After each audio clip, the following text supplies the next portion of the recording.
দুশ্চিন্তা হলো একজন ব্যক্তি তার ভবিষ্যতের কোনো ঘটনার নেগেটিভ পরিণতি হবে বলে যদি প্রতিনিয়ত ভাবতে থাকে, তখন তাকে আমরা দুশ্চিন্তা বলে থাকি। প্রতিনিয়ত দুশ্চিন্তা আমাদেরকে মোকাবেলা করার জন্য আমাদের অবশ্যই কিছু কিছু দক্ষতা থাকা প্রয়োজন। এই দক্ষতা আমাদেরকে দুশ্চিন্তা মোকাবেলা করার জন্য সাহায্য করবে। প্রথম বিষয় যেটা প্রয়োজন আমাদের জানা, সেটা হচ্ছে কোন ঘটনা আমার মনের উপরে দুশ্চিন্তা তৈরি করছে বা প্রভাব ফেলছে।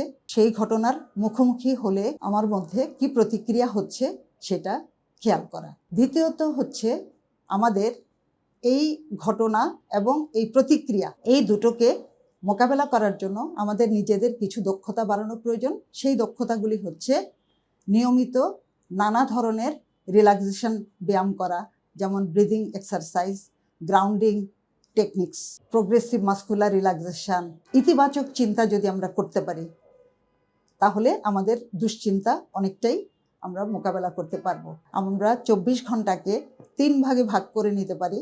একটা ভাগকে আমরা যদি ঘুমানোর জন্য রাখি, একটা ভাগ যদি আমি আমার পড়াশোনা বা কাজ বা পেশা এটার জন্য যদি আমি নির্দিষ্ট করে রাখি, আর বাকি 8 ঘন্টা আমরা যদি বিভিন্ন ধরনের ব্যায়াম, বিশ্রাম, বিনোদন, আমাদের ব্যক্তিগত কাজ নিজে নিজে করা, পরিবারের জন্য দায়িত্ব পালন করা, সমাজের জন্য দায়িত্ব পালন করা, এভাবে যদি আমরা ভাগ করে রাখি, তাহলেও আমাদের এটিও দুশ্চিন্তা কমাতে সাহায্য করবে। যেই ঘটনাটি আমার মনের উপর চাপ তৈরি করে, সেই ঘটনাটাকে যদি আমাদের হাতে সমাধান থাকে, তাহলে আমরা সমাধান করব। তাহলে এভাবেই আমরা আমাদের দুশ্চিন্তা কমাতে পারবো।